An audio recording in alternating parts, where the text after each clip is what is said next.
to love you more and more, and more and more, and still yet more, till we become worthy of union with you, and help us all to hold fast to Baba's Daman till the very end. Avatar Meher की जय।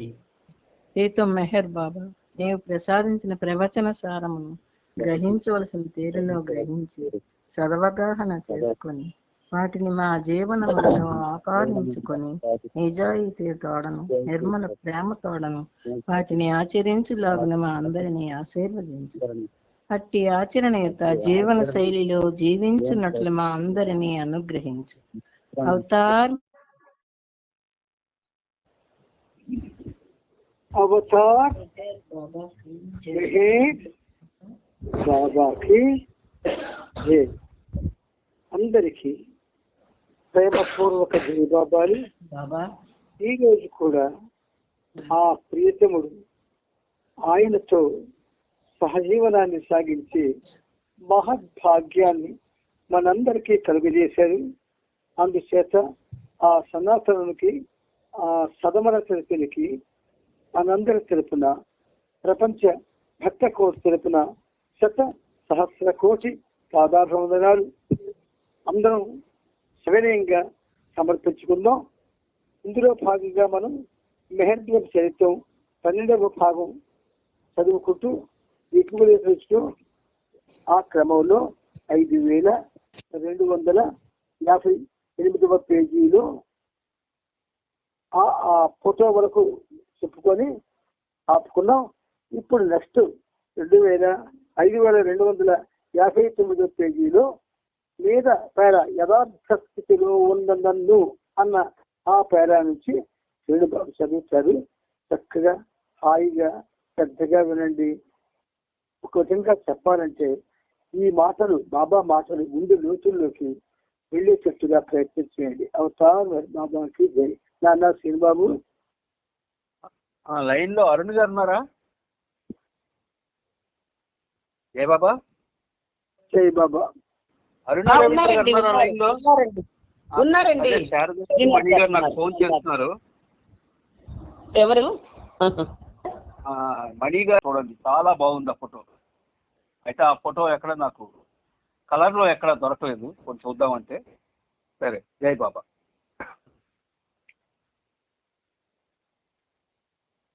యథార్థ స్థితిలో ఉన్న నన్ను దర్శించే ప్రయత్నం చేయండి. మొదట్లో నేను సన్నగా బక్కపలచగా ఉండేవాడిని. నా దేహం కోమలంగా ఉండేది. మంచి శక్తివంతునిగా ఉండేవాడిని. తెల్లవారుజామున 4 గంటలకు లేచేవాడిని. ఎముకలు కొరికే చలిలో కూడా కేవలం సాద్రా పైజమా ధరించి ఉండగలిగేవాడిని. అప్పట్లో మెహరాబాద్లో ఎన్నో సంస్థలుండేవి. చూసేవారికి సాధారణంగా నేను జలాలి స్వభావంలో, అంటే ఉగ్రస్వరూపంలో కనబడేవాడిని. కారణమున్నా లేకపోయినా ఎవరినైనా సరే కొట్టేసేవాడిని. ఒకసారి మంచి బలిష్ఠుడు, కండపుష్టి ఉన్న బువా సాహెబ్ని, అంటే బెహరంజీని కూడా కొట్టి కింద పడేశాను. అదే రీతిలో ఆది సీనియర్ని, సరోజ్ని, ఇంకా మరికొంతమందిని కూడా అలాగే చేశాను. ఇదిలా ఉండగా భయ్యా పాండే ప్రతి కొన్ని నిమిషాలకు ఒకసారి కెమెరాతో ఫోటోలు తీస్తున్నాడు. దాంతో బాబా ఈ పాండే నన్ను వదిలిపెట్టడం లేదు. ఆంధ్రాలో కూడా ఒక యువ కిషోరం ఒక చోటు నుంచి ఇంకొక చోటుకి నా వెంట వస్తూ 1000కి పైగా నా ఫోటో తీశాడు అంటూ తన విసుగును ప్రదర్శించారు. అప్పుడు బాబా మిగతా బృందం వారందరూ సమాధి వైపుకు నడిచి వెళ్ళారు. వాటర్ ట్యాంక్ లో బాబా ఏకాంతంగా కూర్చున్న ఒక స్థలాన్ని వారందరికీ చూపించారు. అక్కడి నుండి బాబా ఉండే టిన్ క్యాబిన్ కి వెళ్ళారు. బాబా ఆ క్యాబిన్ లో కూడా ఏకాంతంగా గడిపారు. చమ్ అనే కుక్క ఆ క్యాబిన్ బయట ఎలా కాపలా కాసేదో బాబా వివరించారు. చమ్ ఎవరిని, చివరికి మండలి వారిని కూడా లోనికి రానిచ్చేది కాదు. గడ్డి మేయడానికి ఒక ఆవు రజద్వాపూర్లోకి వస్తే దానిని కూడా చమ్ అరుస్తూ తరిమేసేది. బాబా తనకు పంపబడిన ఆహారంలో నుండే దానికి కూడా పెట్టేవారు. తర్వాత సహవాసీయులలో 10 మంది చొప్పున సమాధి లోపలికి తీసుకువెళ్లారు. ప్రక్కన ఏడ్చి ఉండగా బాబా ఆ సమాధిలో అంతసేపు నిల్చునే ఉన్నారు. 1927వ సంవత్సరంలో బాబా 6 మాసాల పాటు ఏకాంతంగా ఆ సమాధి గదిలో ఎలా ఉన్నది. లాభు అనే కుర్రవాడు 24 గంటలకు ఒకసారి బాబా కాఫీ తీసుకుని వస్తూ దారిలో సగం కాఫీ తాను త్రాగి మిగిలింది బాబాకు ఎలా ఇచ్చేవాడు వగైరా వివరాలను క్లుప్తంగా వివరించాడు. తర్వాత బృందం సభ్యులను వెదురు బొంగులతో నిర్మించిన బోను లాంటి గది వద్దకు తీసుకువెళ్లారు. ఆ బోను గదిలో బాబా 1941లో కఠిన ఏకాంతవాసం చేశారు. తన మండలిలో ఎవ్వరూ తన నీడను కూడా చూడడానికి వీల్లేని విధంగా బాబా అందులో ఏకాంతవాసం చేశారు. వెదురు తడికలో ఉన్న చిన్న కిటికీ ద్వారా బాబా తన అక్షర ఫలకంపై చూపించే ఆదేశాలను తెలుసుకోవడానికి విష్ణు ఒకటినే అనుమతించారు. బాబాను చూడకుండా ఒక అక్షర ఫలకం మాత్రమే కనిపించేటట్లుగా ఆ కిటికీని ఏర్పాటు చేశారు. సాయంత్రం 4:15 బాబా కొండపై నుండి దిగి వచ్చారు. సమావేశపు హాలులో రవికాంత్ రావల్ తన కథను కొనసాగించాడు. కరాచీ నుండి వచ్చిన ఆదికే అర్జానీ కూడా తన కథను వినిపించాడు. పాశ్చాత్య దేశాల నుండి వచ్చిన ఎలిజబెత్, నొరీనా, కిట్టి మరికొంతమంది చూపించిన అంకిత భావాన్ని, విధేయతను, ప్రేమను గురించి బాబా వివరించారు. అప్పుడు దరాబ్ షా ఉమ్రిగర్ను పిలిచి, నా చెవిని మెలిపెట్టు, కొంటె పిల్లవానికి సహజంగా వేసే శిక్ష అని అడిగారు. ఉమ్రిగర్ తన భారీ కాయాన్ని అతి కష్టం మీద లేపి నిల్చున్నాడు. గత రాత్రి నీవు ఎక్కువ మిగడుతున్నావా అని బాబా కనుసైగ చేస్తూ అడిగారు. ఉమ్రిగర్ చిరునవ్వు నవ్వి బాబా చెవులు పట్టుకున్నాడు. బాబా సంతోషిస్తూ, విధేయత సులువైన విషయం కాదు. మీరంతా చేతులు జోడించి నా వద్దకు వస్తారు, వెళతారు. ఇదే మీరు చూపించే ప్రేమ. కానీ విధేయత చాలా భిన్నమైనది, తేలికైందేమీ కాదు. ఇప్పుడు నేను మిమ్మల్ని నగ్నంగా రోడ్డుపై నడవమని చెబితే అలా చేయడం మీకు చాలా కష్టం అన్నారు. సాయంత్రం 4:45 బాబా మెహరాజాద్ వెళ్ళిపోయారు. ఆ రోజు రాత్రి గుజరాతీ సహవాస్ బృందం వారు రకరకాల వినోదాలతో గడిపారు. జాల్, డాక్టర్ అబ్దుల్ రెహమాన్ చెప్పే హాస్యపూరితమైన కథలను వినేందుకు పెద్ద గుంపుగా సహవాసీయులు వారందరి చుట్టూ గుమిగూడారు. పూనా నుండి వచ్చిన కేఎం మదోన్ అనే వ్యక్తి కొంతమంది శరీర అవయవాలను తన అద్భుతమైన ఆయింట్మెంట్ తో మర్దన చేస్తున్నాడు. ఆ పని అతనికి పామ్వాలా అనే పేరును తెచ్చిపెట్టింది. ఒక ప్రక్క నవసారి వాసులు బచ్చుభాయి, హరిభాయి సంగీతం వినిపిస్తూ ఉండగా మరొక ప్రక్క ఈ మర్దనా కార్యక్రమం కొనసాగింది. ఆర్నవాజ్ సోదరులు హోషాంగ్, దాదా ఛాంజీ, దారా, జాల్ దస్తూర్ పేకాటలో మునిగిపోయారు. మిను ఖరఫ్, ఆది దుబాష్, దాదీ మెహతా వీరందరూ దొరాబ్ షాను ఆట పెట్టిస్తూ సంతోషంగా గడిపారు.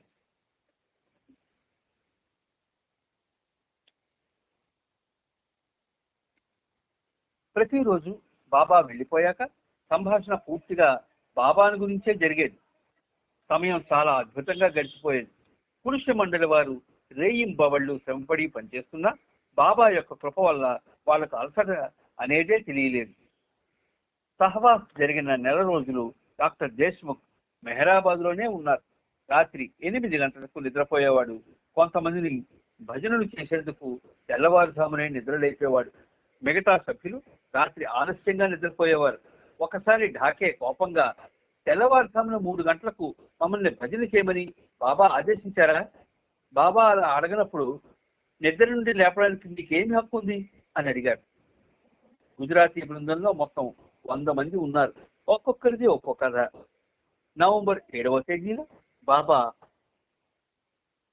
ఉదయం 8 గంటలకు మెహరాబాద్ వచ్చారు. ఏరిచ్ కాకా భార్య మెహరాజాద్ నుండి బాబాతో పాటు వచ్చారు. అలాగే ఈ కార్యక్రమం కోసం డెహ్రాడూన్ నుండి శత్రుఘ్న కుమార్, కిషన్ సింగ్ వచ్చి మెహరాజాద్ లోనే ఉంటూ బాబాతో పాటు మెహరాబాద్ వచ్చారు. బాబా ఆదేశాల ప్రకారం 3 రోజుల పాటు ఎల్లోరా గుహల్లో ఉండేందుకు నారిమన్ కారులో అతని డ్రైవర్ను వెంట పెట్టుకొని ఆది జూనియర్, ఫ్రాన్సిస్ బ్రాబజాన్, డాన్ స్టీవెన్స్ అదే రోజు ఉదయాన్నే వెళ్ళిపోయారు. బాబా తన క్యాబిన్లో కొద్దిసేపు పెండు, పాద్రి, విష్ణుతో కొన్ని విషయాలు చర్చించి సహవాసీయులను కలుసుకునేందుకు హాల్లోకి వచ్చారు. రాత్రి నిద్రపోని వారు లేచి నిలబడండి అని బాబా అనగానే మినోఖరాస్, ఆది దుబాష్ వెంటనే లేచి నిలబడ్డారు. వాళ్ళని చూసి బాబా, అసలు మీరెప్పుడూ రాత్రి నిద్రపోరా అని వ్యంగ్యంగా అడిగారు. వాళ్ళిద్దరూ బాగా నిద్రపోయారు బాబా అని దాదీ మెహతా అన్నాడు. అందరూ గొల్లును నవ్వారు. బాబా ఆది దుబాష్ను చూస్తూ, మిను సాన్నిహిత్యం ప్రభావం నీ మీద పడిందా? నిద్ర లేకపోయినా నీ ఆరోగ్యం బాగానే ఉన్నట్టు కనిపిస్తున్నది. కాబట్టి చింతించవలసింది ఏమీ లేదు. అయినా నీకు అస్వస్థత అనిపిస్తే వెళ్ళి నీలుని సంప్రదించు అని అన్నారు. రవికాంత్ రావల్ లేచి నిలబడ్డాడు. అది చూసి బాబా, అంతం లేని ఈ నీ 4 తెలివైన దొంగల కథను ముగించడానికి మంచి అవకాశం కోసం చూస్తూ నీవు నిద్రపోకుండా రాత్రంతా మేలుకొని ఉండి ఉంటావు అని వ్యాఖ్యానించారు. లేదు బాబా, రాత్రంతా నీవు నా దగ్గరే ఉన్నట్టు నాకు అనిపించడం వల్ల నేను నిద్రపోలేకపోయాను అని రావల్ చెప్పాడు. బాబా అడిగిన మీదట ఒంట్లో నలతగా ఉన్నవారు లేచి నిల్చున్నారు. బాబా వారితో, హోమియోపతి మందుకు అలవాటు పడ్డవారు పాద్రి నుండి మందు తీసుకోవాలి. అలోపతి మందులు వాడుతున్న వారు డాక్టర్ నీలును కలవాలి. సహవాస్ యొక్క ప్రయోజనాన్ని పూర్తిగా పొందే విధంగా మీ ఆరోగ్యాన్ని జాగ్రత్తగా చూసుకోండి అని చెప్పారు. పూనా నుండి వచ్చిన మదోన్ యొక్క అద్భుత ఆయింట్మెంట్ గురించి ప్రస్తావన వచ్చేసరికి హాలులోని వాతావరణం అంతా ఉల్లాసభరితంగా మారిపోయింది.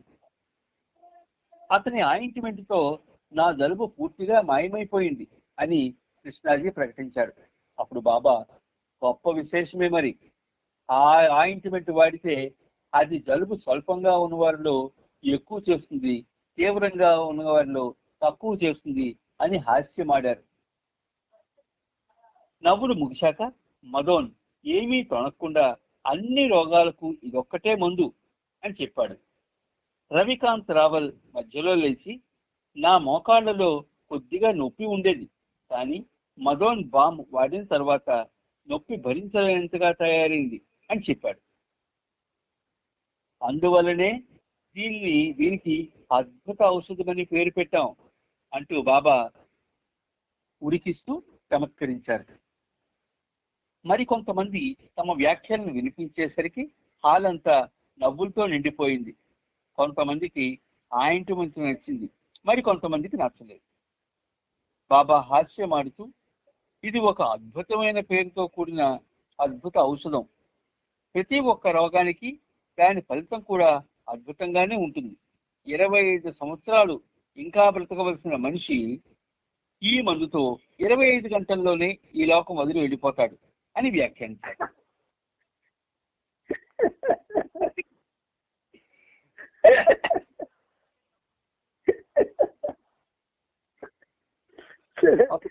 అప్పుడు బాబా ఇలా వివరించారు. తమాషాగా ఉండడం అంటే నాకు చాలా ఇష్టం, కానీ నేను గంభీరంగా మారినప్పుడు గంభీరంగానే ఉంటాను. అనాదిగా నాది ఇదే పద్ధతి. ఆత్మానుభవం పొందిన తర్వాత నా హాస్య ప్రవృత్తిని తప్ప సర్వాన్ని విసర్జించను. ఇంతకు ముందు కూడా ఈ విషయం గురించి చెప్పాను. దీనినే అవతారణ క్రీడ లేదా లీలా విలాసం అంటారు. క్రీస్తు యొక్క సిలువ వేత వంటి ఇతర విషయాల గురించి నేను చెప్పాను. ప్రతి క్షణం నేను సిలువ వేతను అనుభవిస్తూనే ఉన్నాను. కానీ ఉల్లాసభరితము, సంతోషభరితము అయిన నా ప్రవృత్తి ఈయన దుర్భర వేదనను భరించగలిగేటట్టు నాకు సాయపడుతుంది.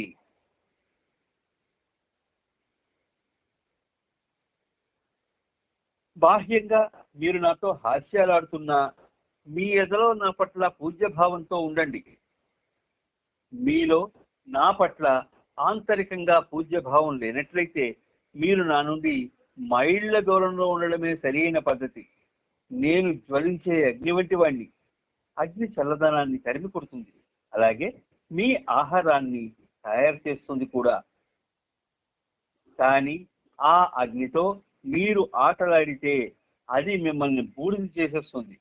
నేను అవతారుడునని, సర్వోన్నతుడునని మీరు అంతర్గతంగా అనుభూతి కలిగి ఉన్నట్లయితే అట్టి అవగాహన మీద మీకు మీ బాహ్య ప్రవర్తన ఎటువంటి ప్రభావాన్ని చూపించలేదు. కానీ మీలో ఎటువంటి ఆంతరిక అవగాహన లేని పక్షంలో బాహ్యంగా మీరు నా పట్ల ఎంత ప్రేమ చూపించినా, పూజ్యభావం ప్రకటించినా అది దేనికి కొరగావు. ఈ పేర చెప్పండి. సరే, ఇక్కడ ప్రభు తన యొక్క ఆయనలో కళలు ఉన్నాయి, దివ్య కళలు. 72 కళలు ఉంటాయి అవతారంలో. ఆ కళల్లో ఆయన మనకి కరుణామయుడిగా, ప్రేమమయుడిగా కనిపిస్తూ ఉన్నప్పటికీ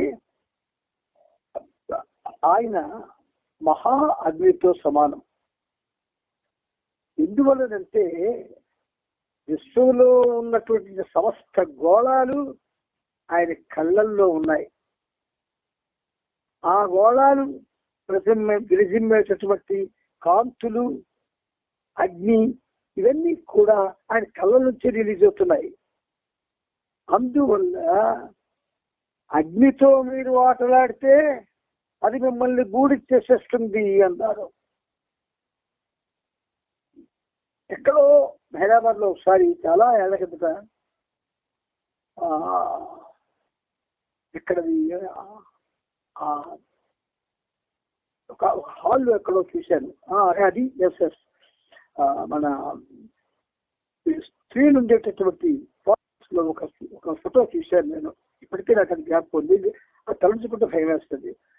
బాబా కళ్ళల్లో బాబా ఫోటో, పెద్ద ఫేస్, అందులో నుంచి సమస్త విశ్వాలు బయటికి రిలీజ్ అవుతూ, అగ్నిగోళాలు రిలీజ్ అవుతూ, చాలా ఒక విధంగా చెప్పాలంటే భయపడేటట్టుగా ఉంది ఆ చిత్రం.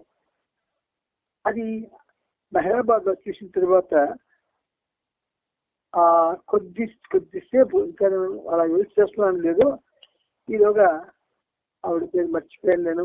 అక్కడ సర్వీస్ చేస్తుంది ఆవిడ వస్తూ నా దగ్గరికి వచ్చి తెలుగు వచ్చి ఆవిడకి ఏంటి నాన్న అలా నిలబడిపోయారు చూసి ఎక్కువసేపు చూడడం చూసామా, తట్టుకోలేదు, వెళ్ళిపోండి అని చెప్పేసింది.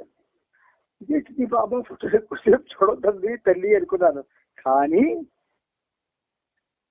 మనలో బాబా ఎదుర పరిపూర్ణమైన ప్రేమ, అంటే పరిపూర్ణమైన ప్రేమ ఎవరికీ ఉండదు, ఆయన మీద ఆయనకే తప్ప. మరి ప్రేమ ఉన్న వాళ్ళు కొల్లలు ఉన్నారు.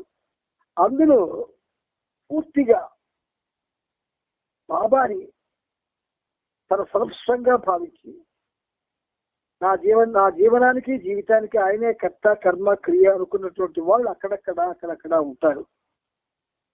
అటువంటి వాళ్ళు బాబాతో ఒక విధంగా సంచరించిన, మాట్లాడినా లేదా ఏం చేసినా చాలా జాగ్రత్తగా ఉంటారు.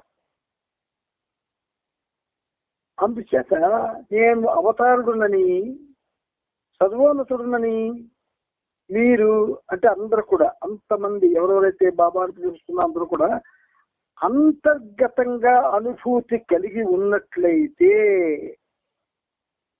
అంతర్గతంగా అనుభూతి కలిగి ఉన్నట్లయితే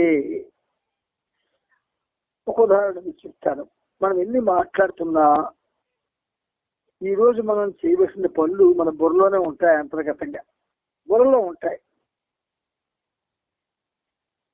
మనం ఎంత కార్యక్రమంలో ఉండి మైమర్చి పాడి బయటకు వచ్చేసిన వెంటనే ఈరోజు నేను చోటుకి వెళ్ళాలి, ఫలానా పని చేయాలి, ఫలానా వాళ్ళకి డబ్బులు ఇవ్వాలి అన్న విషయం చాలా జాగ్రత్తగా గుర్తుంటుంది. అంటే మన భౌతిక అవసరాలకి సంబంధించిన విషయాలన్నీ కూడా మనల్ని వెంటాడుతూ ఉంటాయి అనుక్షణం కూడా. అలా వెంటాడితే ఆయన సర్వోన్నతుడని, అవతారుడని మనం ఎలా అనుభూతి చెందుతాం? మీరే ఆలోచించండి. కేవలం మనం ఆయన దగ్గర కూర్చున్నా, చూస్తూ ఉన్నా, లేదు దూరంగా ఉన్నా, లేదు ఎక్కడ ఉన్నా, మనం ఆయన్ని సాక్షాత్తు ఆ శ్రీ మహావిష్ణువుగా విశ్వసించి ఆయన మానవ రూపంలో వచ్చినటువంటి అవతార పురుషుడు, సర్వోన్నతుడు, హయ్యెస్ట్ ఆఫ్ ది హై అనే విషయాన్ని అంతర్గతంగా అనుభూతి చెందుతూ ఉండాలి. అట్టి అవగాహన మీద మీ బాహ్య ప్రవర్తన ఎటువంటి ప్రభావాన్ని చూపించలేదు. మంచి కితాబ్ ఇచ్చే మంచి అవకాశం ఇచ్చారు మనకు. చూడండి, అంతర్గతంగా బాబా అవతారుడని, సర్వోన్నతుడని ఎవరైతే అనుభూతి కలిగి ఉంటారో మీ బాహ్య ప్రవర్తన ఎటువంటి ప్రభావాన్ని కూడా మన మీద చూపించలేదు అంటున్నారు ఆయన. అంటే బాహ్య ప్రవర్తనలో అనేక విధాలుగా ప్రవర్తిస్తాం మనం. కానీ ఈ అవగాహన ఉన్న వాళ్ళకి ఆ ప్రభావం వలన అదేది మనకి దగ్గరకు చేరదు అంటున్నారు బాబా. ఒకటి. కానీ మీలో ఎలాంటి ఆంతరిక అవగాహన లేని పక్షంలో, ఈ అంతర్గత అవగాహన, అనుభూతికత కానీ ఆంతరిక అవగాహన కానీ లేకపోతే, బాహ్యంగా మీరు నా పట్ల ఎంత ప్రేమ చూపించినా, పూజ్యభావం ప్రకటించినా అవి దేనికి కొనగావు అని వస్తున్నారు ఆయన. వేస్ట్ అని వస్తున్నారు. అంటే అంతర్గతంగా మనకి ఉన్న భావాన్ని ఆయన ప్రాతిపదికగా తీసుకొని దాని ప్రకారం ఆయన మనకి ఏ విధంగా కనిపించాలో, ఏ విధంగా కరుణించాలో ఆయన ఆలోచిస్తాడు. ముందుకెళ్ళాలా బాబా అప్పుడు ఉపవాసానికి ఎంపిక చేయబడిన 5 వ్యక్తులను కలిశారు. వారితో 2 నిమిషాలు వ్యక్తిగత సమావేశం జరిగింది. 5 మందికి ఒక బృందంగా ఏర్పరిచి ప్రతి బృందంలోనూ బాబా ముచ్చటించారు. మొదట కలిసిన వ్యక్తి మదోన్ తన ఆయింట్మెంట్ పెట్టెను బాబాకు చూపించాడు. అప్పుడు బాబాతో ఏరిచ్ మేనమామ గొంతు నొప్పితో విపరీతంగా బాధపడ్డాడు. మాట్లాడడం కూడా కష్టమైంది. ప్రముఖ వైద్యులు చాలా మంది శస్త్రచికిత్స చేయించుకోమని సలహా ఇచ్చారు. కానీ నీ నామాన్ని స్మరించి అతడు ఈ అద్భుత ఆయింట్మెంట్ను ఉపయోగించడంతో జబ్బు నయమైంది అని చెప్పాడు. అప్పుడు బాబా, నీవు కూడా నా నామాన్ని స్మరించడం మర్చిపోవు కదా అని సలహా ఇచ్చారు. వైద్యులకి సంబంధించిన కథను మదోన్కి బాబా చెప్పారు.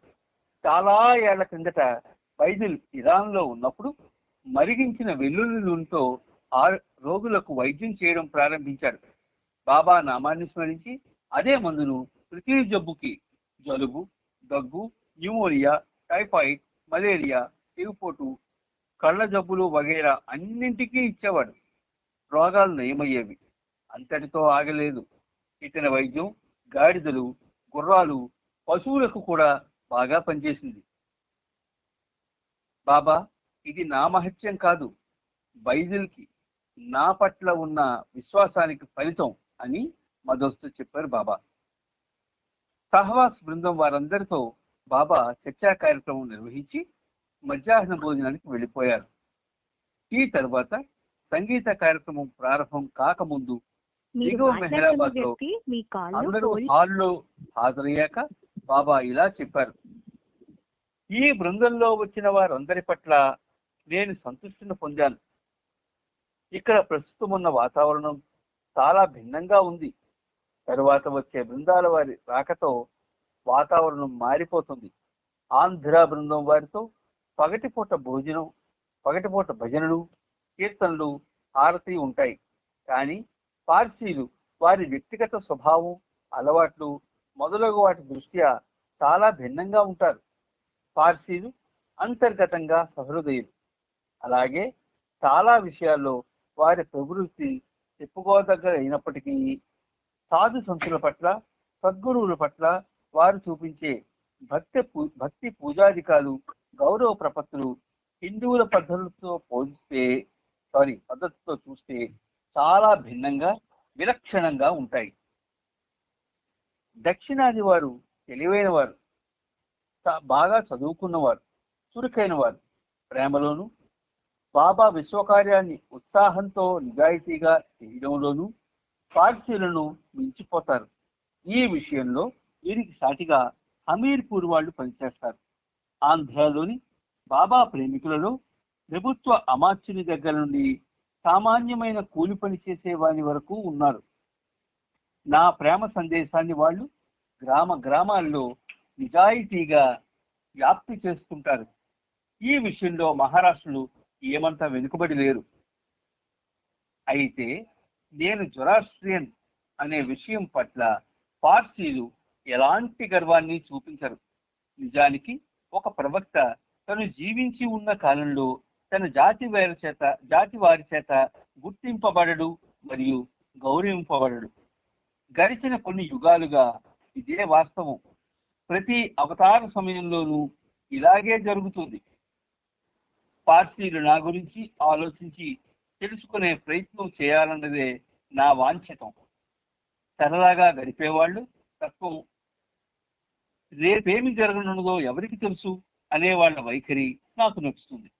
కానీ వాళ్లలో నుండి ఏ కొద్దిమైందైనా నా పట్ల, నా విశ్వకార్యం పట్ల ప్రేమతో నా పని చేయడానికి ధైర్యంగా ముందుకు వస్తే అది నిజంగా ఎంతో గొప్ప విషయం. వాళ్ళ కుటుంబాల ద్వారా తమ విధులు నిర్వహించుకుంటూ తమ పని తాము చేసుకుని సంతోషంగా ఉండని మంచిదే. కానీ అదే సమయంలో వారి అదృష్టం నా గురించి ఏదో ఒక క్షణంలో ఆలోచించేలా సహాయం చేస్తుంది. సందేశాలు, ప్రవచనాలు, ఆరాధనలు, భక్తి సంగీతం ఇవేమీ గమ్యాన్ని చేరడంలో మనిషికి సహకరించవు. వీటిలో ఎలాంటి విలువ లేదు. కావలసిందల్లా జిగర్ అంటే గుండె ధైర్యం, నిండైన మనసు. హఫీజ్ చెప్పినట్లు భగవత్ ప్రేమలో తన జీవితాన్ని పోగొట్టుకొనని వాడు గమ్యాన్ని ఎన్నటికీ చేరలేడు. చెప్పుకున్నాం. జీవితాన్ని పణంగా పెట్టడం అంటే ఏమిటి? కోట్ల సంఖ్యలో సైనికులు యుద్ధంలో ప్రాణాలు పోగొట్టుకుంటారు. కొంతమంది ఆత్మహత్యకు పాల్పడి ప్రాణాలు అర్పిస్తారు. కానీ వాస్తవానికి జీవితాన్ని అర్పించడం అంటే అసలైన అర్థం ఇది కాదు. ఇక్కడ అర్థం ప్రభువు వంచితాన్ని ప్రతిక్షణం నిర్వర్తిస్తూ అడుగడుగున సాధకుడు అహాన్ని వదిలి ఆ ప్రభువులో తనను తాను పూర్తిగా పోగొట్టుకోవడం అనే దేహత్యాగానికి అసలైన అర్థం. నా పట్ల అలాగే నా కోసం మీరు చూపించవలసిన ప్రేమ, విధేయత గురించి నేను వివరించాను. తూచా తప్పకుండా దానిని మీరు గ్రహించి ఆచరించినట్లయితే అప్పుడది నా పట్ల ఉన్న మీ ప్రేమ, విధేయతలే నాలో మిమ్మల్ని మీరు నిజంగా పోగొట్టుకునేటట్లు చేస్తాయి. ఈ మీద ఇది కొంచెం మనం వివరించుకుందాం. సందేశాలు అంటే బాబాయ్ మనం ఎవరి సందేశాలు చదువుతాం? మెహర్ ప్రభువే కదా. ప్రవచనాలు ఆయనవే. ఈ రెండు బాబావి. సందేశాలు, ప్రవచనాలు అవి చదువుతాం. ఆరాధనలు మనకు లేవు. సాధారణంగా బాబా ప్రేమికులు ఎవరు కూడా ఆరాధనలు చేయరు. ఒకవేళ ఎవరైనా చేశారు అంటే వాళ్ళు కర్మకాండకి తల ఒగ్గిన వాళ్ళు, కర్మకాండలు చేయడానికి అలవాటు పడిపోయిన వారి కిందే మనం జమ చేయవచ్చు. భక్తి సంగీతం ఇది ఒక విధంగా పూర్వకాలం నుంచి కూడా సాగుతున్నటువంటి ఒక వ్యవహారం. దాని అందుకే వ్యవహారం అంటున్నాను. ఆ సంగీతం ఆలపించేటప్పుడు భక్తిభావం అది ఆ ఆలపించే వారికి తెలియకుండా ఆ హృదయంలో కొంచెం అది పెరుగుతూ ఉంటుంది. అది ఎంత పెరుగుతుందంటే మీకు విషయం చెప్తాను. ఒక చిత్రకారుడు భారతదేశ పటం వెయ్యాలనుకున్నాడండి. అలా వెయ్యాలనుకున్న చిత్రకారుడు స్టార్ట్ చేస్తే ఇంకా ఆయన ఎక్కడుంటాడంటే అట్టడుగున ఉంటాడు ఆ ఫోటోకి, అంటే శ్రీలెక్కి దగ్గరలో. అంతేత సంగీతం ఏం చేస్తుంది, మీకు తెలియని అహంకారాన్ని పెంచేస్తుంది. ఇంకొకటి ఏం చేస్తుంది, ఈర్ష్య అసూయలకు కూడా పెంచుతుంది. తర్వాత సంగీతం అది శాస్త్రీయ సంగీతమా సామాన్య మౌలిక సంగీతమా అంటే శాస్త్రీయ సంగీతం తెలిసిన వాళ్ళు ఇప్పుడు ఎవరు బాబా ప్రేమికుల్లో అక్కడ అక్కడ అక్కడ ఉన్నారు, కానీ ఎక్కువ మంది లేరు. ఇక మౌలిక సంగీతం అంటే అన్ని రకాలైనటువంటి పాటలు వింటూ ఆ పాటల్ని ఆధారంగా చేసుకొని మనం పాటలను తయారు చేయడం. ఇది ఏమంటారు, దీన్ని కాపీయింగ్ అంటారు, ఆ ట్యూన్స్ కాపీయింగ్ అంటారు, ఆ రచనలు కాపీ అంటారు. కొంతమంది ఎలా చేస్తారు, ఆ పాటలో కొన్ని ముక్కలు ఈ పాటలో కొన్ని ముక్కలు తీసుకొని పాట తయారు చేస్తారు. వాడికి ఏంటి వస్తుంది నాలెడ్జి. అందువల్ల భక్తి సంగీతం కూడా కలిపేరైన సందేశాలు, ప్రవచనలు, ఆరాధనలు, భక్తి సంగీతం ఇవేవి గమ్యాన్ని చేరడంలో మనిషికి సహకరించవు. ఇంత స్పష్టంగా అవతారుడు మనకి ఆయన సందేశాలు, ప్రవచనాలు, ఆరాధనలు, భక్తి సంగీతం ఇవేవి గమ్యాన్ని చేరడంలో మనిషికి సహకరించవు అని చెబుతుంటే మనం చేస్తున్నది అందరం ఉన్న మొత్తం టోటల్ బాబా ప్రేమికు లోకం అంతా చేస్తున్నది ఇదే. వీటిలో ఎలాంటి విలువ లేదు.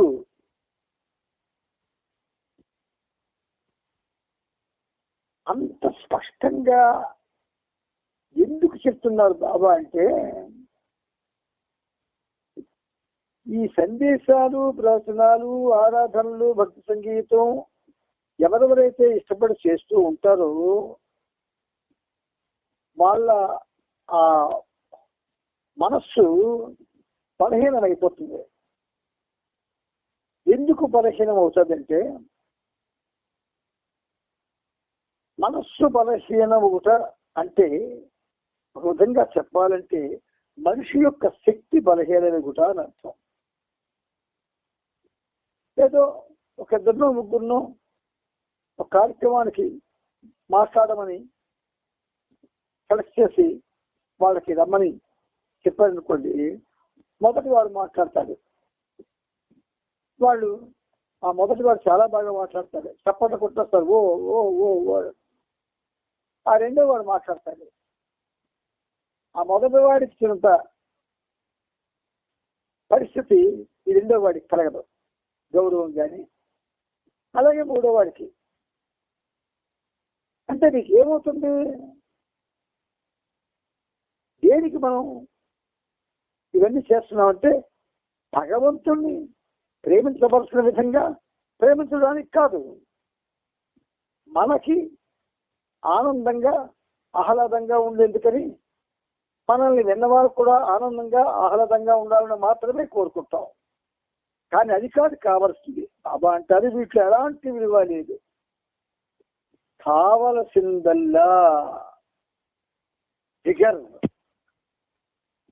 జిగర్ అంటే బ్రాకెట్ లో బాబా గుండె ధైర్యం, నిండైన మనస్సు అని మనకు చెప్పబడింది. ఇది బాబుకి ఒక విధంగా ఆయన ఇదంతా కూడా ఆయన బాబాతో మెండల్లో ఆఖరివాడైనా ఆయన ఒక విధంగా చెప్పాలంటే మండల వాళ్ళందరికంటే అక్కడ గొప్పవాడు. అంచేత జిగర్ అంటే ఏంటంటే గుండె ధైర్యం, నిండైన మనస్సు. ఈ గుండె ధైర్యం, నిండైన మనస్సు హఫీజ్కి దీని గురించి హఫీజ్ ఏమన్నాడంటే, భగవత్ ప్రేమలో తన జీవితాన్ని పోగొట్టుకొనని వాడు గమ్యాన్ని ఎన్నటికీ చేరలేడు.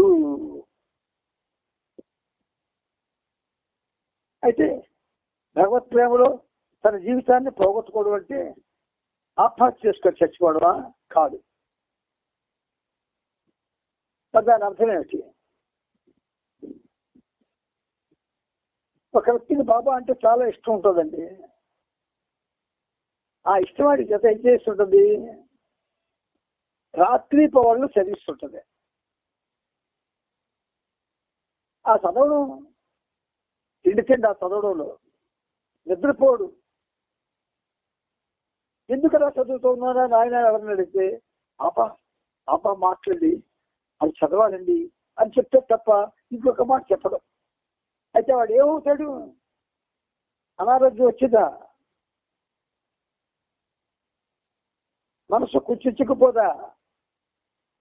ధైర్యం సడలిపోదా కొన్నాళ్ళకి? అందుకని జీవితాన్ని పోగొట్టుకోవాలి ఆయన ప్రేమలో. మనం ఎన్నాళ్ళు జీవిస్తామో మనకు తెలియదు, కానీ అనుక్షణం కూడా ఆ భయం ఉండాలి.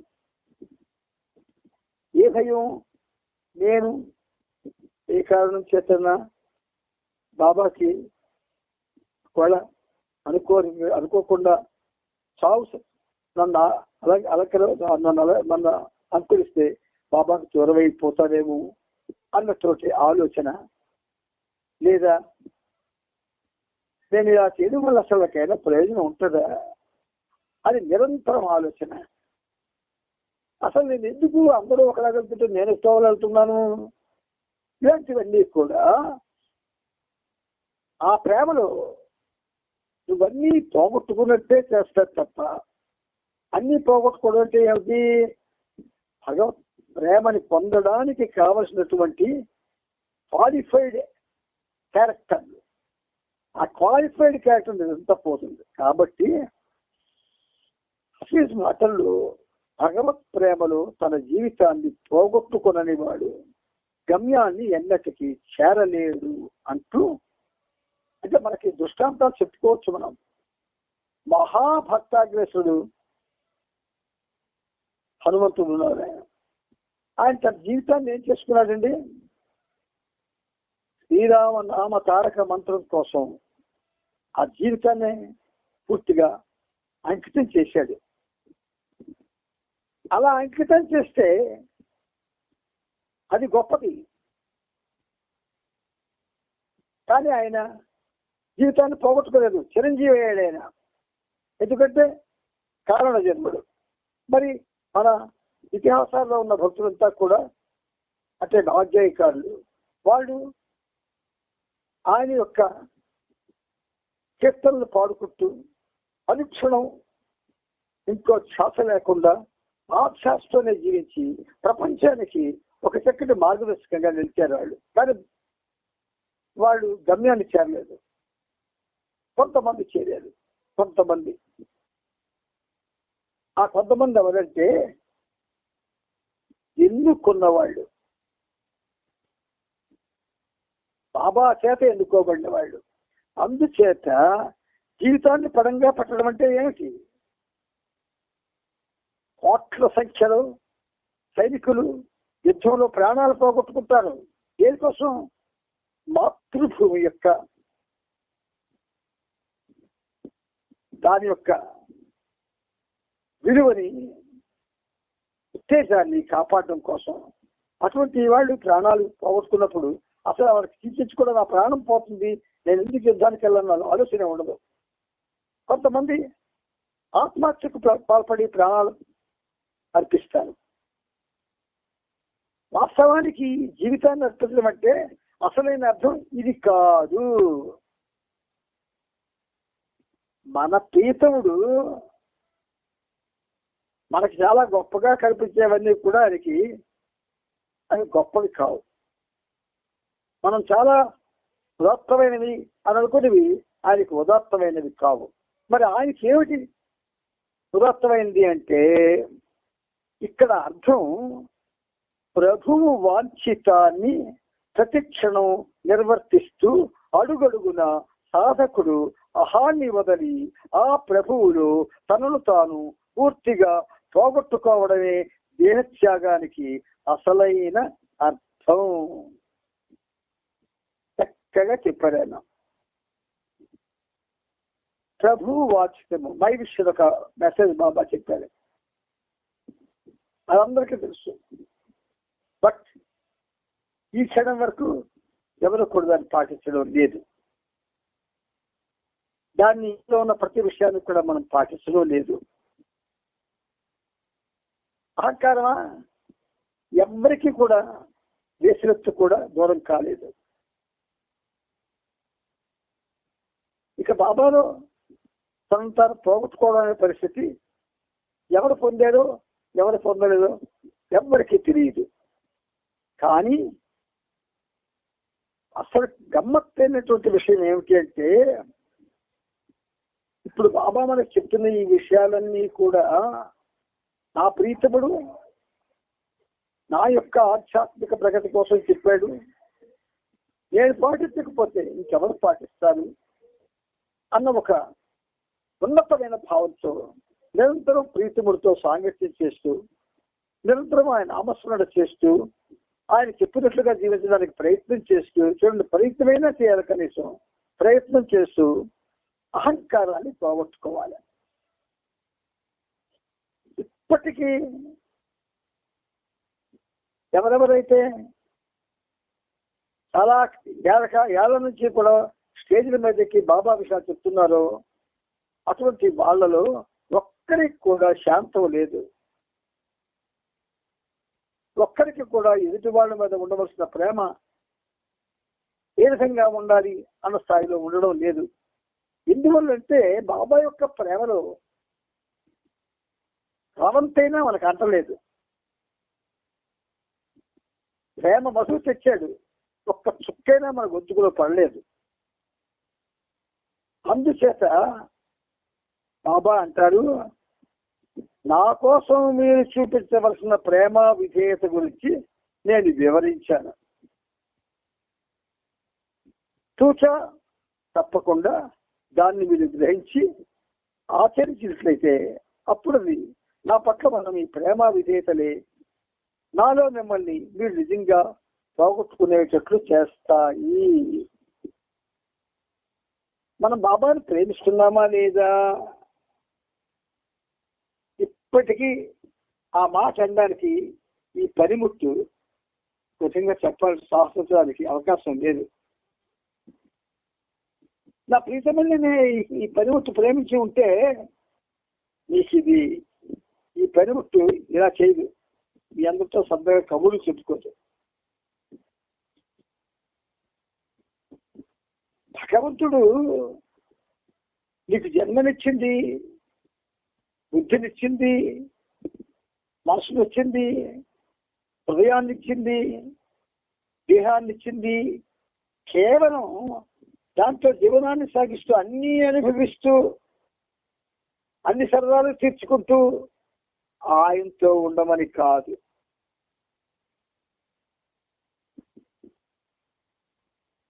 యు మస్ట్ లూజ్ ఎవ్రీథింగ్ అంటాడు ఆయన. ఆయన ప్రేమలో సర్వం పోగొట్టుకోవాలి. కావాలని పోగొట్టుకోవడం కాదు, సహజంగా పోగొట్టుకోవాలి. మనందరికీ చాలా వ్యవహారాల్లో వెళ్ళి పార్టిసిపేట్ చేయడం, చాలా వ్యవహారాల్లో దూరడం చాలా అలవాటు ఉందండి. కానీ బాబా మనకి నేరుగా ఏం చెప్పాడైనా నన్ను ప్రేమించమని చెప్పాడు. బాబాను ప్రేమించడానికి మనం చేస్తున్నటువంటి ఏదైనా ఉన్నతమైన కార్యం ఏదైనా ఉందా? ఉన్నతమైన కార్యంలో చెప్పుకోవడానికి మన దగ్గర ఏమైనా ఉందా? ఏమీ లేదు. మేము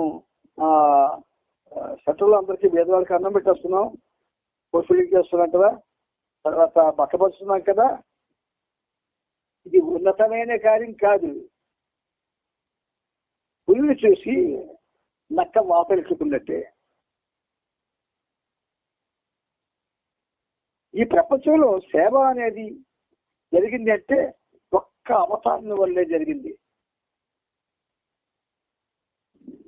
ఆయన మొత్తం ప్రపంచ దేశాలన్నీ పర్యటన చేసి ప్రేమ యొక్క యథార్థమైనటువంటి పరిస్థితిని సర్వ హృదయాలకి తెలియజేశాడు ఆయన. లవ్ మీ అబవ్ ఆల్ అన్నాడు. మనం లవ్ మీ అన్న జ్ఞాపకొచ్చుకున్నాం. అబవ్ ఆల్ అన్నది మనకు జ్ఞాపకం ఉండదు. అందుకని మనకి వయస మీరిపోతుంది, మనస కుంచుకుపోతుంది, బుద్ధి వికసించడం లేదు, గమ్యం అగమ్యం అయిపోయింది. అందువల్ల బాబా మనకి జీవితాన్ని పడంగా పట్టడం అంటే ప్రభువు వాంఛితాన్ని ప్రతి క్షణం నిర్వర్తిస్తూ అడుగడుగునా సాధకుడు అహాన్ని వదలి ఆ ప్రభువులో తనను తాను పూర్తిగా పోగొట్టుకోవడమే అని అన్నారు. ఇప్పుడు మనం పోగొట్టుకోవాలి. మనం ఎలా పోగొట్టుకుంటాం? పోగొట్టుకోలేము. ముందు నేను, నా వలన, నాది అనే పరిస్థితి ముందు పోగొట్టుకోవాలి. అది జరగదు. అది జరిగితే ఆ ప్రీతముడు నెక్స్ట్ స్టెప్ కి మనకు అవకాశం ఇస్తాడు. ఆధ్యాత్మికతలో ఉన్నంత అసూయ, ఈర్ష్య, ద్వేషం, కపటం ఇదంతా ఎక్కడా లేదు. అందుకే బాబా మనకి స్పష్టంగా ఈ విషయాన్ని వివరిస్తూ ఉన్నారు. ఆయన ఎంత శ్రమ పడ్డాడండి ఆయన మన కోసం. ఆంధ్రప్రదేశ్లో ప్రతి చోటకి వెళ్ళి ప్రతి వాళ్ళకి ప్రేమ సందేశాన్ని పంచాడు ఆయన. తానేమిటో తెలియజేశాడు ఆయన, తనకు కావాల్సిందేమిటో తెలియజేశాడు ఆయన. అందుకని దీని గురించి మనం చెప్పుకోవాలంటే చాలా చెప్పుకోవాలి. కానీ నాన్న టైం ఫ్యాక్టర్ కాబట్టి ముందుకెళ్ళి నాన్న. పార్సీ కుర్రవాళ్ళు ఎంత తుంటరి వాళ్ళు బాబా గుస్తాజీ ద్వారా ఒక కథను చెప్పించారు. గుస్తాజీ తన మౌనంలో చేతి సైగలు చేస్తూ కథను ప్రారంభించాడు. ఇద్దరు పార్సీ కుర్రవాళ్ళు పైనున్న భగవంతుని ఎదుట వాదన పెట్టుకున్నారు. మధ్యలో ఆపి బాబా పై దిగువ అన్నదేమీ లేదు, ప్రతిదీ అక్కడ దివ్యసాగరంలోనే ఉంది, సర్వత్రా భగవంతుడు మాత్రమే ఉన్నాడు. సూర్యుడు, చంద్రుడు, నక్షత్రాలు, గ్రహాలు, సూర్య కుటుంబాలు, లెక్కకు అందని విశ్వములు అన్ని ఆ సాగరంలో కేవలం బుద్బుదాలు అంటే బుడగలు మాత్రమే అని చెప్పారు. గుస్తాజీ కొనసాగిస్తూ ఆ ఇద్దరు పార్సీ కుర్రవాళ్ళు తమ తెలివితేటలతో దెయ్యాన్నే ఎలా బోల్తా కొట్టించారో వివరించాడు.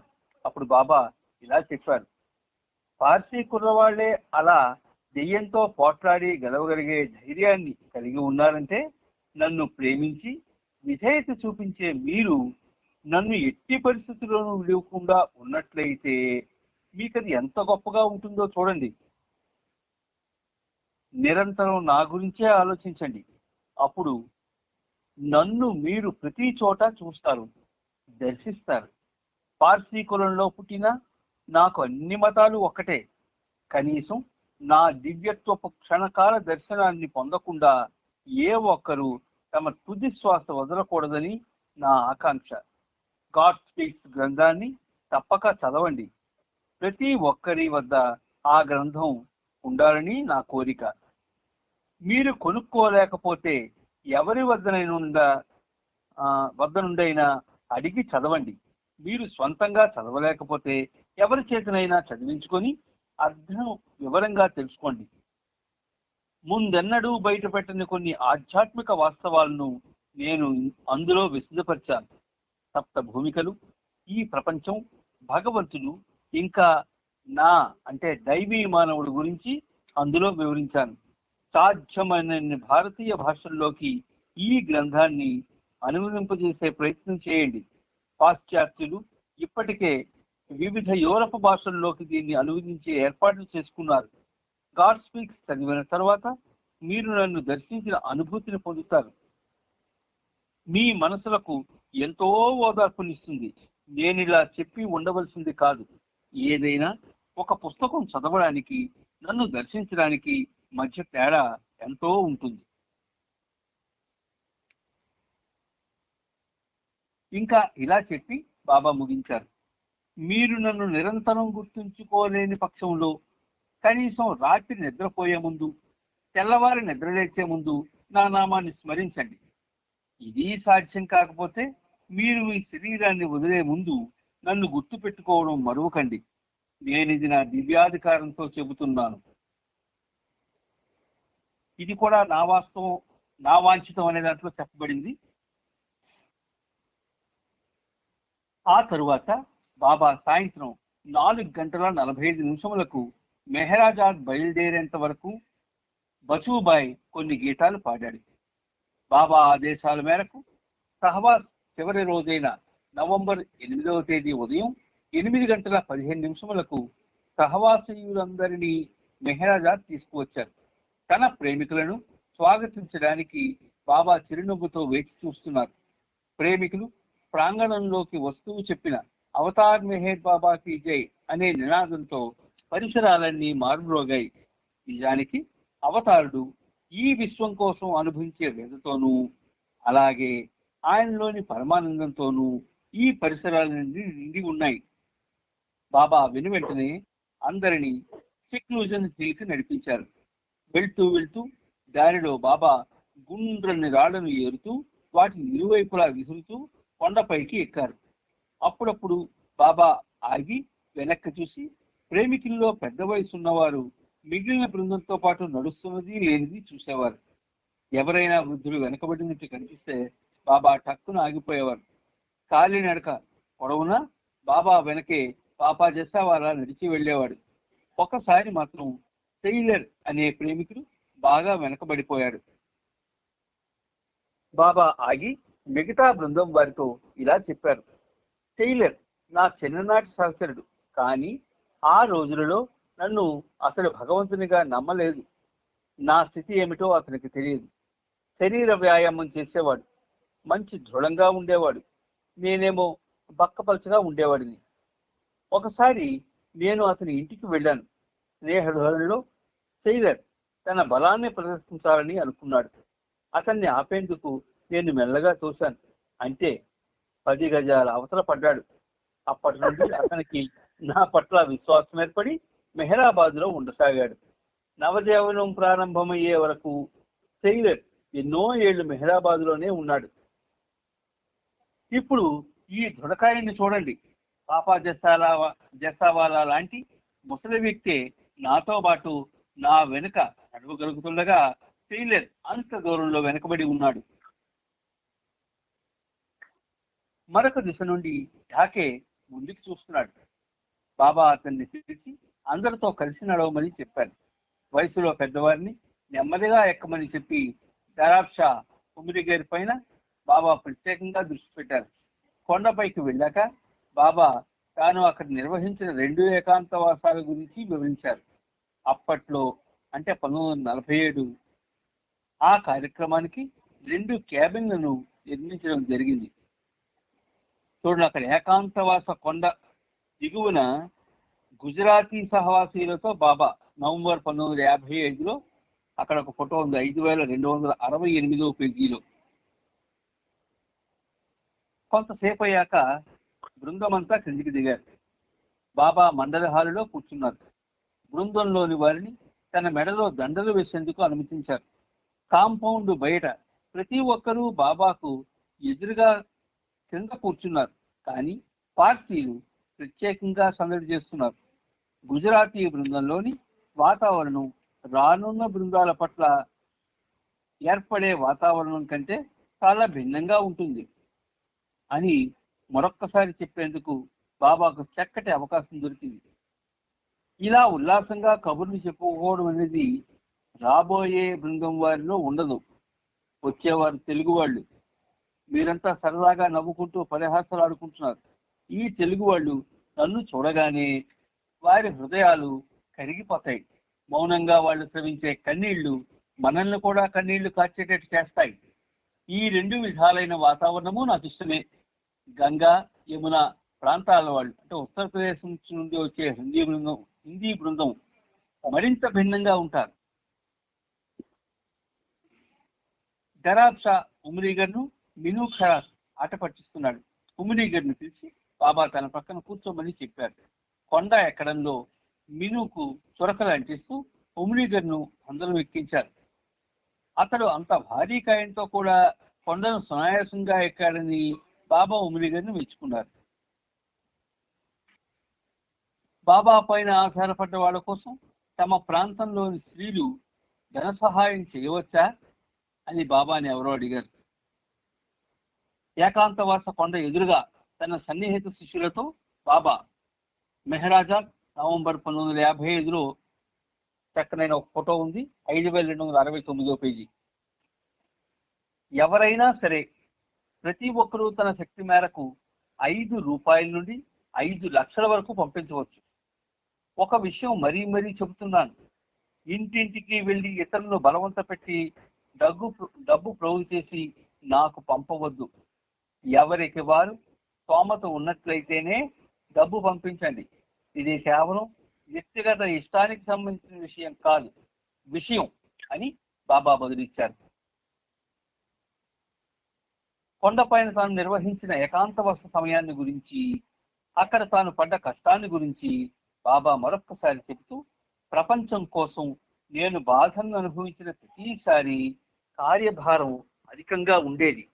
అలాంటప్పుడు నా శరీరం దాని ప్రభావానికి లోనవడం జరుగుతుంది. అప్పుడు నేనెంతో కాలంగా సుస్థిగా ఉన్నట్లు కనిపించేవాడిని అని వివరించారు. మెహరాబాద్లో ఆ మధ్యాహ్నం ఖవాలీ ప్రోగ్రాం ఏర్పాటు చేశారు. వచ్చిన వాళ్లను శ్రద్ధగా ప్రశాంతంగా ఖవాలీ గానాన్ని వినమని బాబా ఇలా గట్టిగా మందలించారు. మీరంతా తిరిగి మెహరాబాద్ చేరి మధ్యాహ్న భోజనం ముగించిన తరువాత ప్రతి ఒక్కరూ ఖవాలీ సంగీతాన్ని విని ఆనందించడానికి అనువుగా మధ్యాహ్నం 1 గంట వరకు విశ్రాంతి తీసుకోవాలి. దూర ప్రాంతం నుండి ఖవాలీ గాయకుడిని పిలిపించాను. వాళ్ళు గానం చేసే దాంట్లో లోతైన అర్థం ఉంటుంది. అందువల్ల మీరంతా కొనికిపాటతో జోగకుండా మెలుగుగా ఉండాలి. తర్వాత బాబా ఇలా వివరించారు. ఈ స్థూల భూమిక పైన మనం కేవలం స్థూల విషయాలను చూడడం, అనుభూతి పొందడం, రుచి చూడడం మాత్రమే చేయగలం. చైతన్యానికి సంబంధించి 3 భూమికలున్నాయి: స్థూల, సూక్ష్మ, మానసిక భూమికలు. ఆధ్యాత్మిక సాధకుడు మార్గంలో పురోగమించే కొలది ఎన్నో అద్భుతమైన అనుభవాలను చవి చూస్తాడు. తన చైతన్యం వృద్ధి చెందుతున్న కొలది అతను దిగ్భ్రాంతికి గురి చేసే ఎన్నో విషయాలను చూస్తాడు. కానీ ఇవి ఇతరమైన ప్రతిదీ భ్రాంతియే. సాధకుడు భ్రాంతికి లోనై మార్గంలో చిక్కుకుపోతాడు.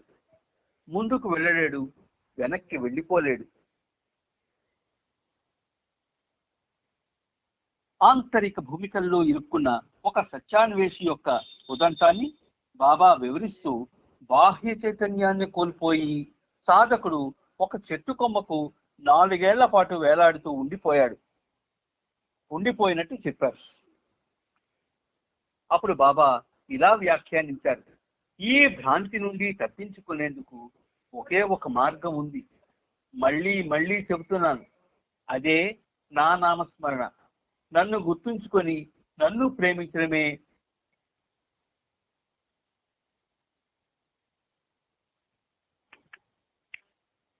బాబా.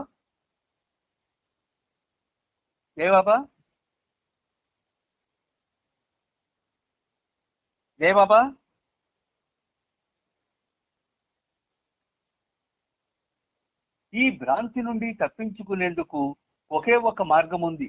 మళ్ళీ చెబుతున్నాను, అదే నా నామస్మరణ. నన్ను గుర్తుంచుకొని నన్ను ప్రేమించడమే ఆ మార్గం. ఈ విధంగా చేస్తే అది మీరు భగవంతుడిని పొందేలా చేస్తుంది.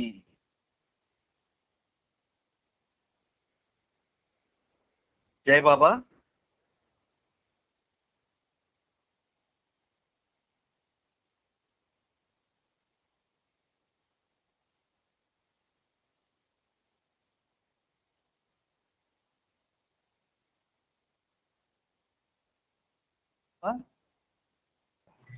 జై బాబా అన్న.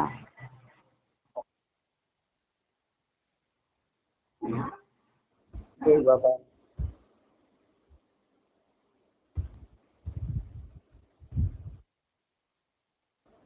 10 గంటలు అయింది కదా, ఇంకా ఉంటుంది.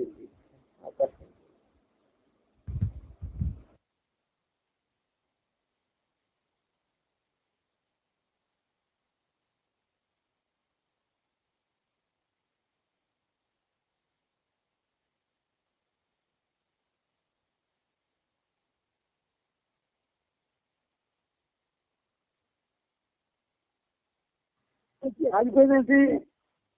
ఉంది ఉంది, ఇప్పుడు ఉంది చూడండి. టైం అయిపోయిందా? అయింది. అయితే 5271 ఒక చిన్న మెసేజ్ ఉంది. చెప్పానా? 5271 పైన పేరా ఒకసారి మీకు చెప్పేద్దరు కానీ. 5271 పై పేరా అది చెప్పాలి. 5271లోనా? ఇంకా అక్కడికి వెళ్ళలేదు కదా మనం. వెళ్ళాము. అసలు నా ఫోన్ కట్ అయిపోయింది. ఎక్కడి నుంచి మీరు వెళ్ళలేదు? అయితే ఇప్పుడు 15 అయిపోయింది. అది చెప్పాలా? ఉన్నారా అందరూ? ఉన్నారు. అందరు ఉన్నారా? ఉన్నారు. సరే సరే. 5071లో 5271 పై పేరా. ఎన్నో పేరా? పై పేరా, ఫస్ట్ పేరా. అయిపోయారా? సరే. అంటే 5270లో ఆంతరిక భూమికల్లో ఈనుకున్న ఒక సత్యాన్వేషణ. అంటే దీన్ని కలిసి చెప్పాల్సి ఉంటుంది. ఆంతరిక భూమికల్లో అంటే ఇక్కడ ఎంత చెప్పాలన్నా, అవును, ఈ స్థూల భూమిక పైన మనకి కేవలం స్థూల విషయాలు చూడడం, అనుభూతి పొందడం, రుచి చూడడం మాత్రమే చేయగలం. చైతన్యానికి సంబంధించి 3 భూమికలు ఉన్నాయి. స్థూల, సూక్ష్మ, మానసిక భూమికలు. ఆధ్యాత్మిక సాధకుడు మార్గంలో పురోగమించే కొద్ది ఎన్నో అద్భుతమైన అనుభవాలు చూస్తాడు. తన చైతన్యం విద్యుత్ తన దిగ్భ్రాంతికి గుర్తు చేసే ఎన్నో విషయాలను చూస్తాడు. కానీ ఇవి ఎక్కడైనా ప్రతిదీ ఒక పంచేతనాన్న చెప్పుకోవాల్సింది కాబట్టి రేపు మనం పోస్ట్పోన్ చేసుకున్నాం. సరే. అయితే ఈ విషయం అయితే ఈ 5270 పేజీలో తర్వాత బాబా ఇలా ఉంచారనే పేరా నుంచి మళ్ళీ చదివి ఓకే ఓకే. జై బాబా. జై బాబా. జై బాబా. అందరికీ జై బాబా. అందరికీ జై.